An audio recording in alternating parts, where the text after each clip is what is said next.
Them حسن آصف سے میری زیادہ ملاقات نہیں تھی۔ یہ پنجاب کے ہوم سیکرٹری رہے، لاہور کے کمشنر بھی تھے اور کچھ عرصے میاں شہباز شریف کے پرنسپل سیکرٹری بھی تعینات رہے۔ میرے وزیر اعلیٰ آفس میں ان کے سسرال سے ملاقات رہی تھی۔ یہ 2013 میں سی ڈی اے کے چیئرمین بنے تو مجھے دعوت دی تو میری ان سے پہلی تفصیلی ملاقات ہوئی۔ ملاقات کی وجہ بہت دلچسپ تھی۔ ان کا کہنا تھا، آپ نے دنیا دیکھی ہے، آپ مجھے مشورہ دیں میں اسلام آباد میں مزید کیسے خوبصورت بنا سکتا ہوں۔ یہ سوال دلچسپ تھا، لہٰذا میں نے انہیں دنیا کی مختلف شہروں کی روایت اور انتظامات بتانا شروع کر دیے۔ دیم حسن آصف اور ڈائری میں نوٹ بناتے چلے گئے۔ یہ میٹنگ بعد ازواج 7 میٹنگز میں تبدیل ہو گئی اور میں بھی اپنی بست کے مطابق اپنے معاملات ان کے ساتھ شیئر کرتا رہا، لیکن آخر میں وہی ہوا، کچھ ہونے سے پہلے دیم صاحب کا تبادلہ ہو گیا۔ یہ سیکرٹری ٹو آپریٹر ہے اور آخر میں کیپٹن سیکرٹری بنے اور پھر میوچل ریٹائرمنٹ لے لی، جس کے بعد ہمارا رابطہ تقریباً ختم ہو گیا۔ مگر پھر 2019 میں آئی بکس کا پہلا ٹور مصر گیا۔ ہم 95 لوگ تھے۔ ٹور ختم ہو گیا لیکن اس میں ہمیں سردار کامران مل گئے۔ سردار صاحب جوین پڑھے لکھے، سمجھدار اور تجربہ کار انسان ہے۔ یہ مختلف اسپتالوں اور ڈاکٹروں کے طبی آلات فراہم کرتے ہیں۔ کامران صاحب نے گفتگو کے دوران انکشاف کیا کہ دیم حسن آصف ان کے چھوٹے بھائی ہیں۔ یہ روزانہ لنچ اکٹھا کرتے ہیں۔ شفیق عباسی اور طارق باجوہ بھی اس لنچ میں شامل ہوتے ہیں۔ سردار کامران کے تو سے دیم حسن آصف سے رابطہ دوسرا دور شروع ہوا۔ ان سے لاہور میں ملاقاتیں شروع ہوگئیں۔ 6 ماہ قبل سردار صاحب کے گھر ان کی طویل ملاقات ہوئی۔ ہم دیر تک قہقہے لگاتے رہے تھے۔ وہ ہمارے ساتھ مارکون جانا چاہتے تھے۔ ان کا کہنا تھا، مارکون نہیں گیا، میری خواہش ہے کہ آپ لوگوں کے ساتھ فیض آباد شہر جاؤں اور دنیا کا قدیم ترین اسلامی یونیورسٹی دیکھوں۔ میں نے کہا، یہ بہت معمولی خوشی ہے، آپ جب چاہیں ہمارے ساتھ چلیں، گروپ نہ بنائیں تو میں آپ دونوں اکیلے ہی چلے جائیں گے۔ یہ وعدہ ہو گیا اور زندگی کے چپ چاپ آگے بڑھتی رہی، لیکن پھر چاند جمعرات 20 اکتوبر کی صبح پتہ چلا دیم حسن آصف انتقال کر گئے ہیں۔ یہ خبر میرے لیے چنگ تھی۔ میں نے انہیں چند ماہ قبل صحت مند اور ٹھیک ٹھاک دیکھا تھا، لہٰذا یقین نہیں آیا۔ دیم حسن آصف بہت صحت مند تھے۔ عمر 65 سال تھی اور 65 سال کی عمر ہی آج کے دور میں زیادہ نہیں ہے۔ یورپ میں لوگ 70 سال کی عمر میں زیادہ دوسرے کا شروع کرتے ہیں، لہٰذا دیم صاحب کے لحاظ سے وہ جوان تھے، واک کرتے تھے، قہقہے لگاتے تھے۔ یہ چند بیوروکریٹ میں بھی شامل تھے جنہوں نے ریٹائرمنٹ کے بعد دوبارہ نوکری کی کوشش نہیں کی۔ ان کا کہنا تھا، میں نے جتنی نوکری کرنی تھی کر لی، اب آزاد زندگی گزاروں گا۔ یہ آزاد زندگی گزارنے لگا، اپنی مرضی سے اٹھتا تھا، اپنی مرضی سے سوتا تھا اور مرضی کے لوگوں سے ملتا تھا۔ زندگی مزے سے گزر رہی تھی، لیکن پھر 2021 کے وسط میں ہی انہوں نے پیشاب کی تکلیف ہونے لگی، پیشاب کی رک کر آتا تھا۔ ٹیسٹ کروایا تو پر اسٹیٹ پھولا ہوا تھا۔ دوائیں شروع کی، حالات مزید خراب ہونے لگے۔ یہ ٹیسٹ ہوا تو پراسٹیٹ کینسر نکلا آیا، تاہم ڈاکٹروں کا کہنا تھا یہ خطرناک نہیں، ہم اسے دوائیں سے کنٹرول کر سکتے ہیں۔ دوائیں شروع ہو گئی لیکن کینسر دنوں میں جگر تک پہنچ گیا۔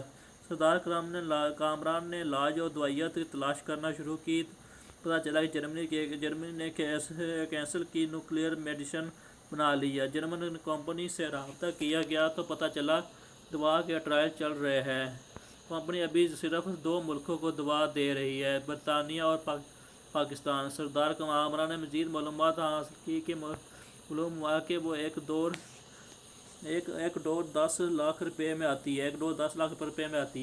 کم از کم 8 ڈوز لگے گی اور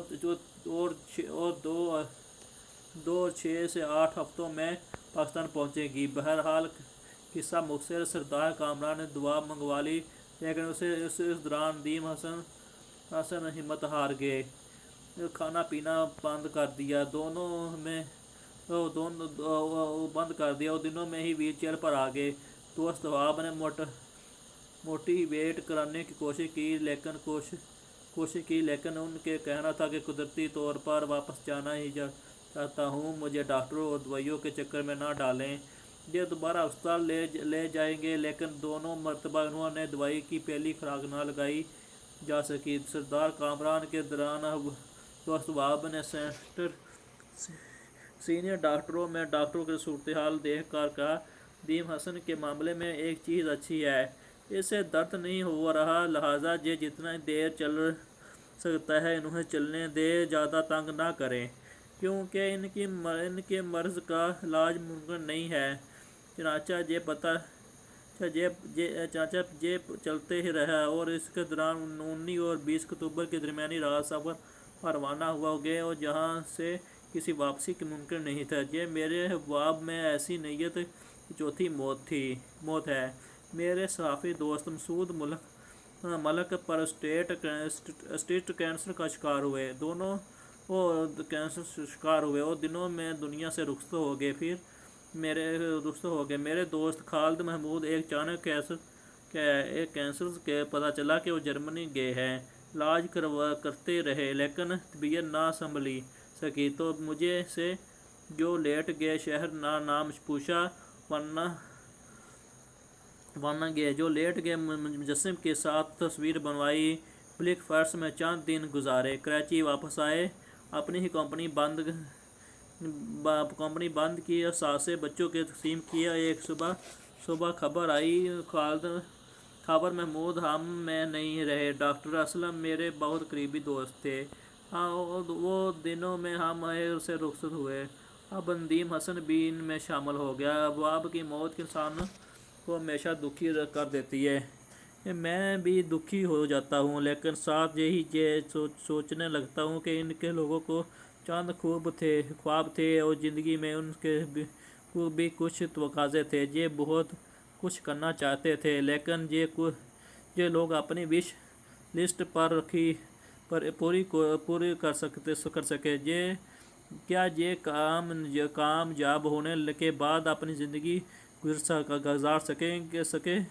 جس خواب بند کر یہ سفر روانہ ہوئے تھے، یہ سوال ہر بار مجھے زندگی کی تلخیوں سے متعارف کرواتا ہے، اور یہ کائنات 200 ارب کہکشاؤں پر مشتمل ہے اور ایک کہکشاں میں کم از کم 450 ارب ستارے ہوتے ہیں۔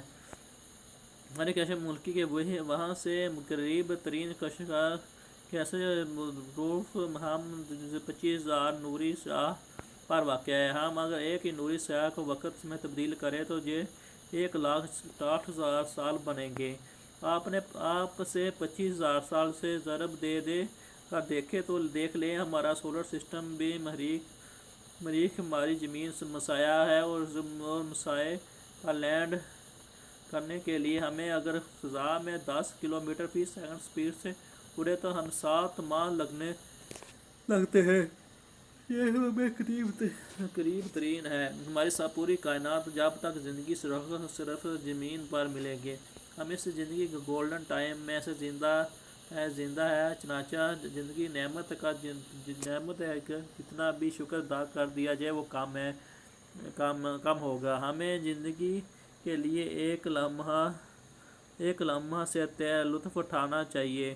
دوسری حقیقت زندگی عارضی ہے، یہ کسی بھی وقت ختم ہو سکتی ہے۔ ہمارے سامنے لوگ آتے ہیں اور چلے جاتے ہیں، اور لوگ سال بعد انہیں مکمل طور پر بھول جاتے ہیں۔ چنانچہ جو بھی کرنا چاہتا ہے وہ ہم آج کر لیں، کل کا انتظار نہ کریں۔ کائناتی سسٹم میں کل کا لفظ فٹ ہی نہیں ہوتا۔ اللہ تعالیٰ نے ہم کو زندگی دے دی ہے، لیکن اس کے لیے گارنٹی نہیں ہے۔ اس کے لیے کیا گارنٹی ہے؟ آپ لمبی عمر باوجود اپنی مرضی کی زندگی بھی گزار سکیں گے؟ انسان 60 سال کے بعد ساتھ چھوڑنا شروع کر دیتے ہیں۔ اگر آپ 70 سال کی عمر میں کرکٹ کھیلتے چاہتے ہو تو یہ بس کشتیوں پر دنیا کے سفر کرنا چاہیے تو یہ مشکل ہو جائے گا۔ آج میں رہ کر کرنے والا کام ہے، ان کی قضا نہیں ہوتی۔ چنانچہ آپ یہ آج ہی ادا کر لیں۔ کل ہر شخص کی زندگی میں ہر روز طلوع نہیں ہوتا۔ تیسری حقیقت موت برحق ہے۔ دنیا کا ہر شخص فوت ہوتا ہے اور ہوگا، لیکن اللہ تعالیٰ کی زندگی میں تو کم لوگوں کی دنیا دیتے ہیں۔ اگر آپ زندگی میں پھر زندگی گزاریں تو زندہ ہونے کا ثبوت دیں۔ مردوں جیسی زندگی گزار کر دنیا سے نہ جائیں۔ یہ کیا بات ہوئی؟ آپ آئے تو کسی کا پتہ نہ چلا، آپ رہے تو کسی کو پتہ ہی نہ تھا، آپ چلے گئے تو بھی کسی کو خبر نہیں ہوئی۔ آپ ایسی زندگی نہ گزاریں جو اس کا کوئی فائدہ نہ ہوگا۔ ہم انسان ہیں، ہمیں کبھی شہر کی مکھیوں سے بہتر زندگی گزارنی چاہیے۔ یہ بیچاری ساری زندگی پھولوں کا رس اکٹھا کرتی رہتی ہے، لیکن جب شہد پک کر تیار ہو جاتا ہے تو انسان مکھیوں کو ڈال کر سارا شہد چٹ کر لے جاتا ہے۔ آپ یقین کریں کہ آپ اپنی زندگی کو جو کمایا اور جو بنایا ہے وہ شہد ہے۔ اسی طرح آپ ہی حقدار ہے، لہٰذا یہ شہد خود کھائے، اسے خود لطف اٹھائے اور ورنہ کسی